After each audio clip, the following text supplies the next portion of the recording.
আমার প্রশ্ন হলো, আমাদের একজন পীর সাহেব উনি খানকা করেন, অতএব কালকে মাহফিল গেছে, ওখানে উনি দোয়ার পূর্বে বলতেছেন তিনি দুনিয়া থেকে ওই পীর ধরেন নাই, পীর মাশায়েখকে কোনো ওসিফা নেয় নাই, তারা শয়তান নাকি তাদের পীর, এই কথাটা বলছে। তাতে এটা কি ইসলামের দৃষ্টিতে এই কথাটা কি জায়েজ, বা কিতাবে এরকম লেখা আছে যে শয়তান পীর না ধরলে শয়তান আমাদের পীর হবে? এই ব্যাপারে কি একটু আমরা করতে পারি হুজুরের কাছে? ধন্যবাদ ভাই, আপনি আপনি এমন একটি প্রশ্ন করলেন, আপনার কণ্ঠ থেকে মনে হলো আপনিও একটু ব্যথিত, আমরাও ব্যথিত।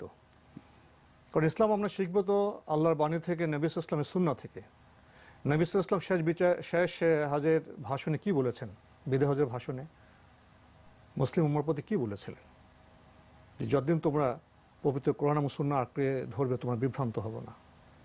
আর ইনি বললেন যে পীর যে না ধরবে তার পীর হলো শয়তান।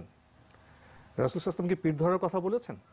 আর পীর শব্দটা কি তো বলবেন? আরবি শব্দই না। রাসূল সাল্লাল্লাহু আলাইহি ওয়াসাল্লাম, এটা এমন নয় যে কোনো মিথ্যা একটা হাদিসের মধ্যে কথাটা এসেছে, অথবা দুর্বল কোনো হাদিসের মধ্যে এসেছে।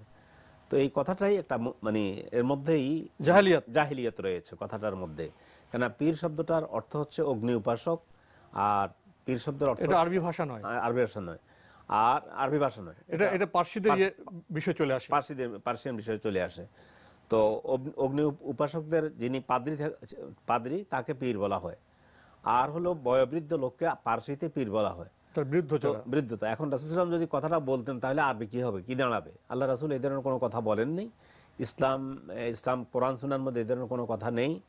এবং যে মানে মুসলমান, আপনি যেটা বলেছেন যে আল্লাহ রাসূল তিনি বলছেন যে আমি তো চলে যাচ্ছি, আমার পরে তোমরা যদি সঠিক পথে থাকতে চাও তাহলে কোরআন এবং হাদিসকে আঁকড়ে ধরবে।